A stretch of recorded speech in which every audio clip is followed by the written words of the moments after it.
मानव तंत्र में नेक्स्ट हम पढ़ेंगे रिप्रोडक्टिव सिस्टम, जनन तंत्र। तो जनन क्या होता है? जनन या प्रजनन, रिप्रोडक्शन, सजीवों द्वारा अपने समान संतति उत्पन्न करने की प्रक्रिया जनन कहलाती है।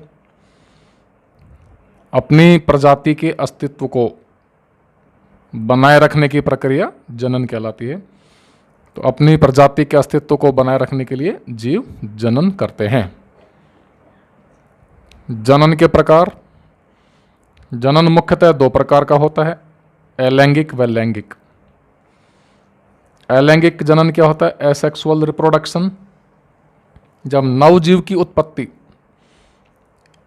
एक ही जनक से होती है तो इसे अलैंगिक जनन कहते हैं। जैसे अमीबा में द्विविखंडन द्वारा होता है, हाइड्रा एवं यीस्ट में मुकुलन द्वारा होता है। तो ये द्विविखंडन और मुकुलन अलैंगिक जनन की विधियां हैं। अमीबा में द्विखंडन और हाइड्रा और यीस्ट में मुकुलन विधि से अलैंगिक जनन होता है। तो इनमें नए जीव की उत्पत्ति एक ही जनक से होती है, एक ही पेरेंट से होती है। दूसरा है लैंगिक जनन। तो इसमें नवजीव की उत्पत्ति दो जनकों से होती है। जब नवजीव की उत्पत्ति दो जनकों से होती है तो इसे लैंगिक जनन कहते हैं। जैसे मानव, गाय, भैंस, बकरी, शेर, लोमड़े आदि में। तो लैंगिक जनन में नर जनन कोशिकाओं द्वारा नर युग्मक शुक्राणु यानी स्पर्म बनते हैं तथा मादा जनन कोशिकाओं द्वारा मादा युग्मक अर्थात अंडाणु ओवम का निर्माण किया जाता है।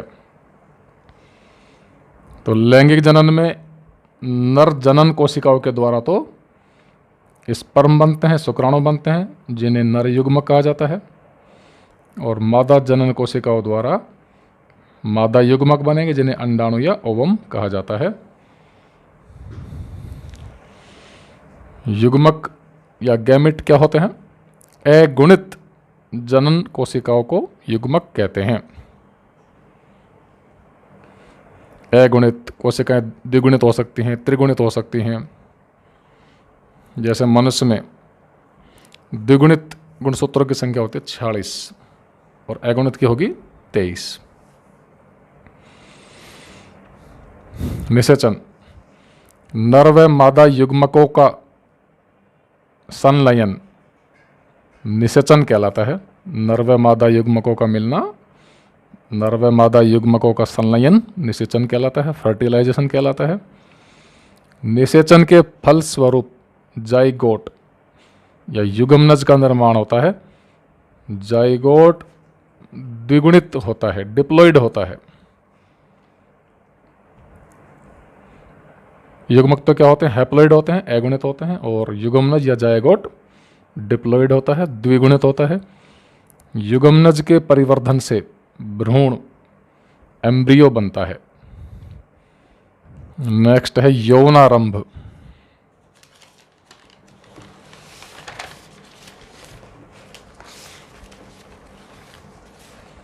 लैंगिक जनन हेतु उत्तरदायी जनन कोशिकाओं का विकास एक विशेष अवधि में होता है, जिसे यौनारंभ कहते हैं। नर की अपेक्षा मादाओं में यौनारंभ पहले प्रारंभ होता है। नर में यह 13 से 15 वर्ष की आयु में वृषणों की सक्रियता तथा शुक्राणु उत्पादन के साथ शुरू होता है। टेस्टिस का एक्टिवेशन और स्पर्म प्रोडक्शन या स्पर्म फॉर्मेशन के साथ शुरू होता है, जबकि मादा में 12 से 14 वर्ष की आयु में स्तन ग्रंथियों की वृद्धि एवं रजोदर्शन ऋतुस्राव के साथ शुरू होता है। यौनारंभ के समय नर में होने वाले परिवर्तन, एक तो है आवाज का भारी होना, दाढ़ी मूंछों का आना, शरीर में तीव्र वृद्धि तथा वक्षीय क्षेत्रों में वृद्धि। LH luteinizing hormone, FSH follicle stimulating hormone, testosterone आदि हार्मोनों के स्रावण में वृद्धि होना। मादा के और मनोवैज्ञानिक आकर्षण, जननांगों एवं जनन ग्रंथियों जैसे प्रोस्टेट ग्रंथि, शुक्राशय ग्रंथि के आकार में वृद्धि होना। तो ये तो है यौनारंभ के समय नर में होने वाले परिवर्तन और मादा में किशोरावस्था या यौनारंभ में होने वाले परिवर्तन। आवाज का बारीक होना,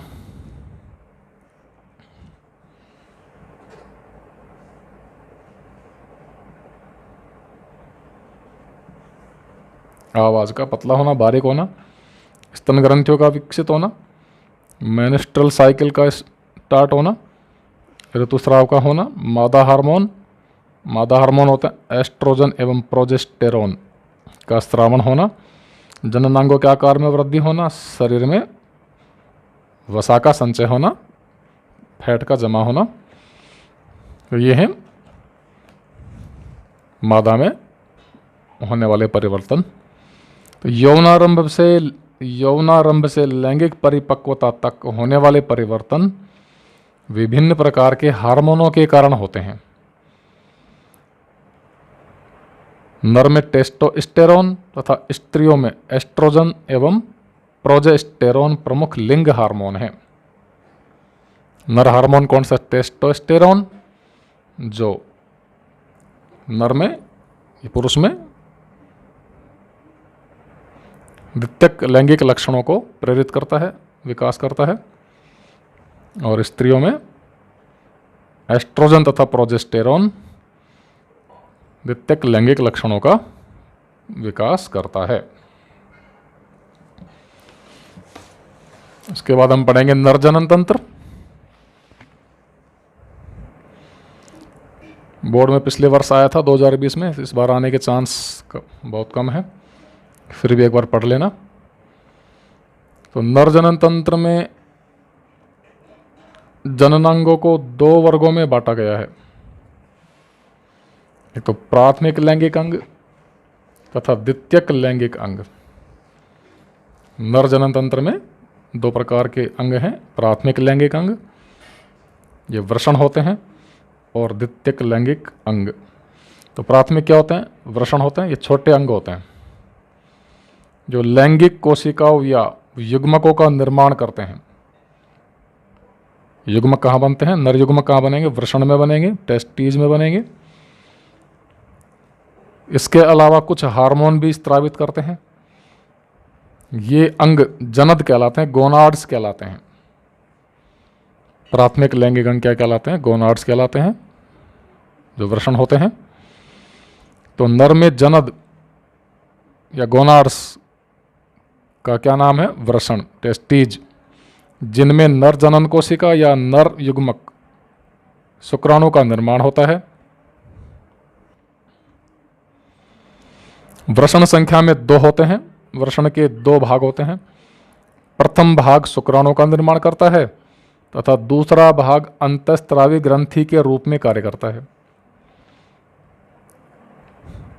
वृषण का एक भाग तो क्या काम करता है? स्पर्म का निर्माण करेगा, शुक्राणु का निर्माण करता है।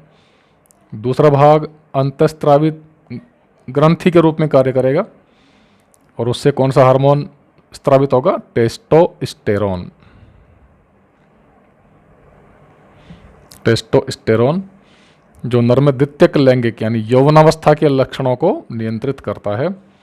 वृषण में पाई जाने वाली नलिकाओं को शुक्र जनन नलिकाएं कहते हैं, जो वृषण की इकाई होती है।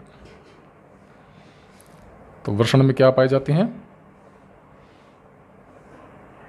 शुक्र जनन नलिकाएं पाई जाती हैं, जो वृषण की इकाई होती है।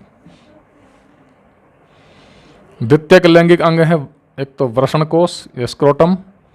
मानव में वृषण उदर गुहा के बाहर एक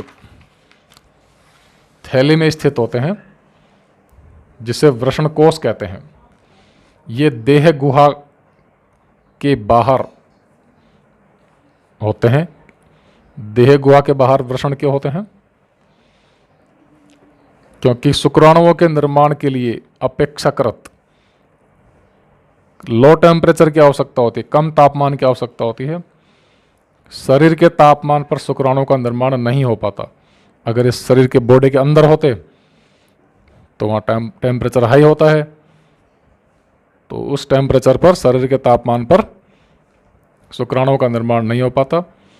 तो वृषण कोष देह गुहा के बाहर होते हैं, तो बाहर वृषण कोष में ताप शरीर की तुलना में 3 डिग्री सेंटीग्रेड कम होता है।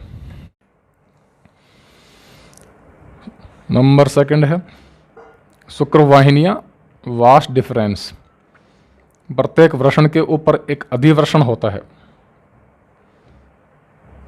एपिडिडिमस पाया जाता है, जिससे होकर एक लंबी शुक्रवाहिनी निकलती है। वृषण में उत्पन्न शुक्राणुओं का मोचन शुक्रवाहिनियों द्वारा होता है। तो ये तो है वृषण कोष, जिसके अंदर क्या है, वृषण है, और वृषण के ऊपर क्या होता है, एक अधिवृषण होता है।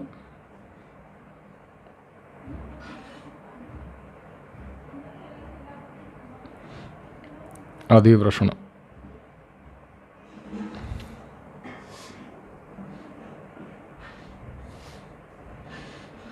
ये बाहर, ये क्या है, वृषण कोष, इसके अंदर वृषण और उसके ऊपर अधिवृषण, और इसके आधार से क्या निकलती है, शुक्रवाहिनी निकलती है, जो शुक्राणुओं को लेकर जाती है शुक्राशय में। ये शुक्राशय है, मूत्राशय के पीछे। तो शुक्राशय में शुक्र तरल होता है, जो शुक्राणुओं को ले जाने के लिए एक माध्यम का कार्य करता है।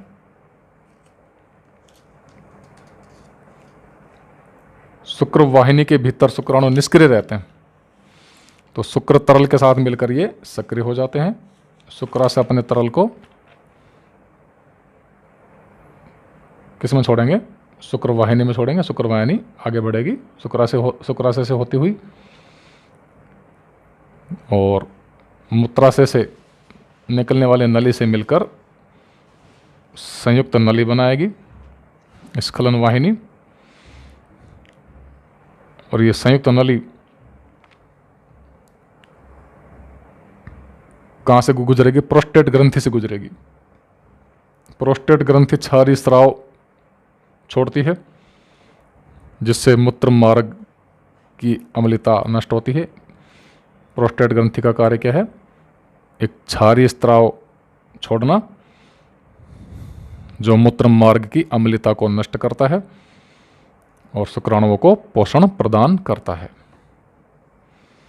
उसके बाद ये शुक्रवाहिनी, इस संयुक्त नली का, मूत्र नली और शुक्रवाहिनी एक हो जाती हैं मिलकर, और ये आगे कहाँ पहुँचेंगे, शिश्न में पहुँचेगी।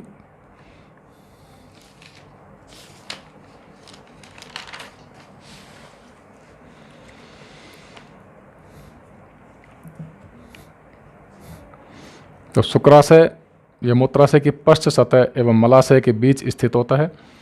यह एक तरल का स्त्राव करता है, जिसे शुक्र तरल कहते हैं। यह शुक्राणुओं को ले जाने के लिए एक माध्यम का कार्य करता है। शुक्रवाहिनी के भीतर शुक्राणु निष्क्रिय रहते हैं। जब ये शुक्र तरल के साथ मिल जाते हैं तो सक्रिय हो जाते हैं। शुक्राशय अपने तरल को शुक्रवाहिनी में छोड़ता है।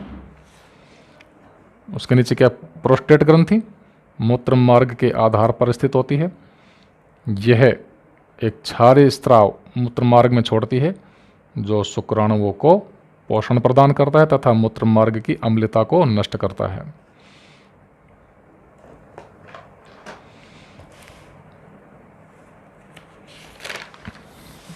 तो पहले बता चुके हैं कि मूत्र मार्ग के आधार पर क्या होती है, प्रोस्टेट ग्रंथि होती है। उसके बाद मूत्र मार्ग, तो शुक्रवाहिनियां मूत्राशय से आने वाली नली से जुड़कर एक संयुक्त नली बनाती है, जिसे स्खलन वाहिनी कहते हैं। यह मूत्र मार्ग या यूरिथ्रा शुक्राणुओं एवं मूत्र दोनों के प्रवाह का उभयनिष्ठ मार्ग है, दोनों इधर से ही पास होते हैं। तो यह मार्ग मूत्र जनन छिद्र द्वारा बाहर खुलता है। उसके बाद शिश्न पेनिस, पेशियों से बने इस भाग में लंबा मूत्र मार्ग पाया जाता है, जो एक छिद्र द्वारा बाहर खुलता है। शुक्राणु इसी मूत्र मार्ग से होकर बाहर निकलते हैं। इस छिद्र से मूत्र भी बाहर निकलता है, अतः इसे मूत्र जनन छिद्र भी कहते हैं। तो एक क्वेश्चन है कि वयस्क में शुक्रवाहिनी को हटाकर उसके स्थान पर रबर की नलिका लगा दी जाए तो क्या होगा? तो यदि शुक्रवाहिनी को हटाकर उसके स्थान पर रबर की नलिका लगा देंगे तो शुक्राणुओं का गमन नहीं हो पाएगा, शुक्राणु गति नहीं कर पाएंगे, क्योंकि शुक्रवाहिनी की कोशिकाएं, शुक्रवाहिनी की सेल्स एक विशेष प्रकार का तरल स्रावित करती है, जिससे शुक्रवाहिनी का मार्ग शुक्राणुओं के गमन के लिए चिकना बना रहता है। तो शुक्राणु के सेल्स क्या होंगी? एक विशेष प्रकार का तरल स्रावित करती है, जिससे शुक्रवाहिनी का मार्ग चिकना बना रहता है ताकि शुक्राणु आसानी से गमन कर सकें। और शुक्रवाहिनी की दीवारों की पेशियों में एक तरंग गति उत्पन्न होती है, जिससे शुक्राणु आगे बढ़ते हैं। तो यदि रबर की नलिका लगा देंगे शुक्रवाहिनी को काटकर, तो शुक्राणु आगे नहीं बढ़ पाएंगे, शुक्राणुओं का गमन नहीं हो पाएगा।